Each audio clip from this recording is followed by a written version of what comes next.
Hey everybody, Average Picker here. It has been a minute since I've done a video. Got a little lock to show you. This is from Thailand, and I don't know if that's where it originates. That's where I got this one from, though.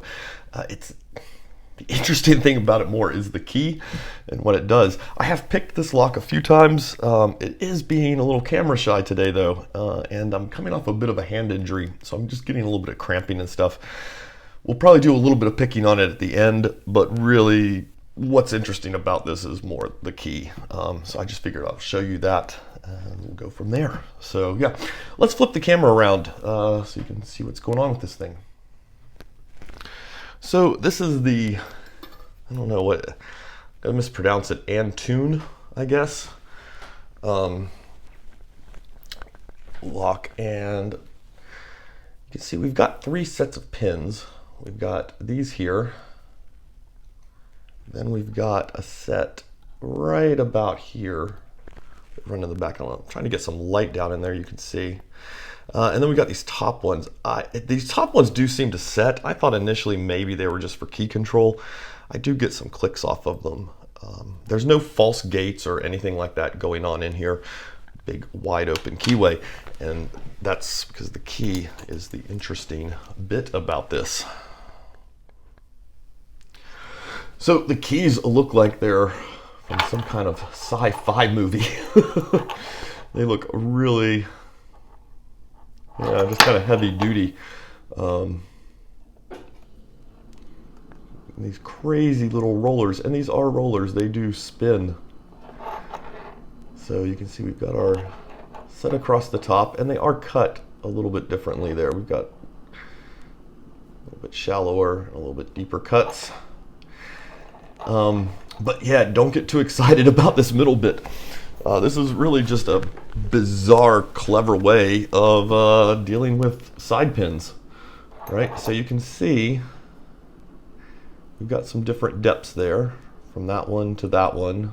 We've got a little bit of a dimple cut there, and then different depth on that. I mean, this is a spool bitting, I guess. But the reason for that is for dealing with those pins. So all this is doing is acting like dimples in the side of a lock. That's it, right?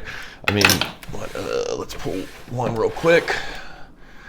If I've got one real quick to grab.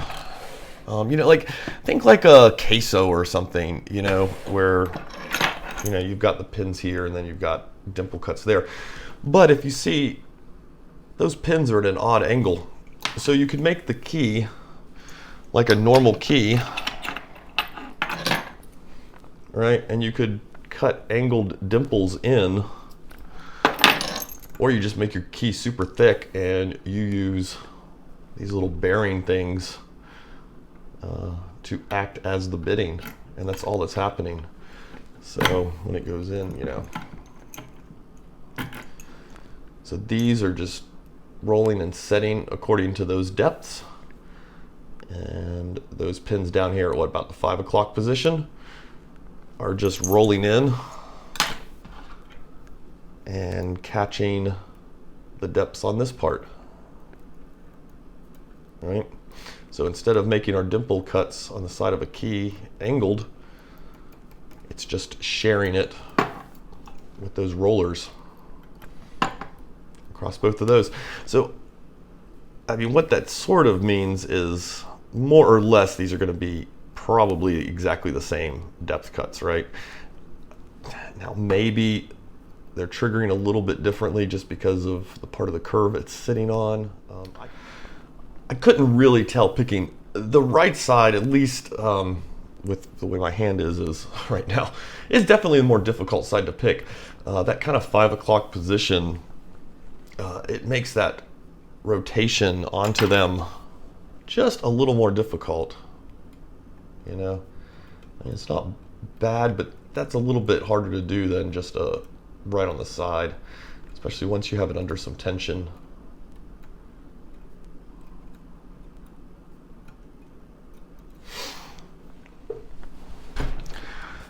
It's not a difficult pick though. It looks like it should be way crazier than it is, and it's simply not. It's actually fairly easy to pick. Whatever this brassy material is, you can come in pretty easily down here because you've got nothing going on with some bottom of the keyway tensioning. But this brassy material is pretty soft, so over time, if you pick it too much, I was already starting to find after just like picking it twice, the tensioner was tending to snap out of there. So it's definitely wearing the sides of this fairly quickly. You can use one of these. If you got it, that gives you a little bit better grip because you're kind of pushing against that part and that part, and it still gives you access to all the pins. If you change your rotation though, these are deep enough, they end up bumping those pins, so you've got to kind of just shift it around there, and you can go either direction on it. It seems to be working better now for me than using this, because like I said, this is just starting to slip already, and that's after just picking this 2 or 3 times. I do think it'd be interesting to see like 10 of these keys, just to see if they use a different roller set or just mix these 3 rollers up in their order to affect the bidding.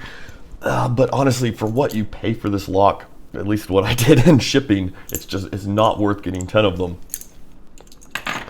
I would say if you're, I don't know, getting into trying to learn to pick locks that have side pins, this might be a good one to learn on because it really isn't that difficult. The problem with that though, again, it's by the time you pay the shipping and everything and get it over here, they're not worth the cost. There's plenty of other locks out there that you can more readily get your hands on, that are just going to be better, or better locks in general, and you're going to learn just as much on. But yeah, it would be interesting to see how this changes across a whole variety of them, but it's not worth the effort to put into that. So yeah, there we go, the Antoon. Kind of interesting, but way better looking than it actually is. That is a really cool key. I would love to take that into like a locksmith and go, I need to get a copy of this made. But the other thing I think about this though is it's a clever way to do it, and it sort of reminded me of Rune Picker's lock that he made. For the black belt challenge stuff, you have to make a lock, and he used his was just like a cylinder, a piece of metal, that went in. And I think that's kind of interesting with this, because this does let you kind of just put your pins wherever you want on the sides around the face, and they'll interact, with the bitting. So maybe from a idea for a homemade key idea, this is kind of clever. And from a looks point of view, I think it looks really cool. But from a picking point of view, as I've said, not a whole lot going on there. It's just a 3-sided dimple lock that's fairly simple. So there we go. Okay, we'll throw a few minutes at it here, picking wise, just see what we get. Like I said, probably not going to get it. There's no false gates in it. Pretty much just jam the pins down. Or at least there doesn't seem to be any false gates in it. The first pin on this side does seem to sometimes give you 2 clicks.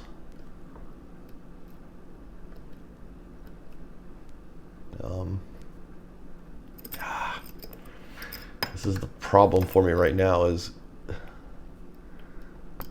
getting those pins. You can probably see I'm not really rotating onto them.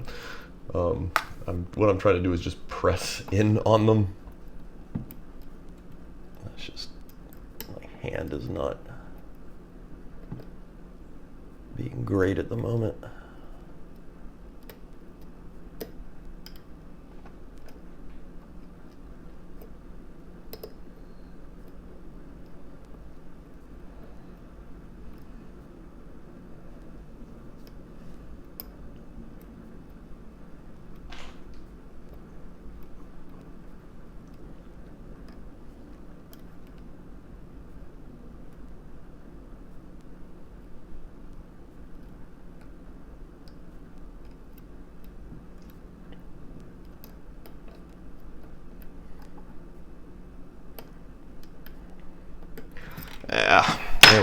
else, a few things set, but yeah, sorry guys, it's just cramping too bad. So yeah, we'll just end it there. Been nice to get it open. Of course, wouldn't be gutting it anyway. It seems like every time I gut some of these locks I pick up from over in like China and Philippines or whatever, I never get them back together. There's always some little tiny spring in there that just falls the heck apart. But yeah, neat little lock. Not overly worth the price, I guess. I mean, if you're coming up in things, it's definitely one to kind of avoid. But if you're just looking for something nifty to sit around as kind of a novelty, you know, got it to spare, go ahead, I guess. And there's some ideas, I think, to be taken from the key. It's kind of clever in a I was expecting more out of it sort of way. So, you see a picture of that and you just think, oh, that's going to be really neat. And then you find out, no, it's just basically running dimple cuts is all that's creating. Okay, anyway, guys, everybody have a good one. Yeah.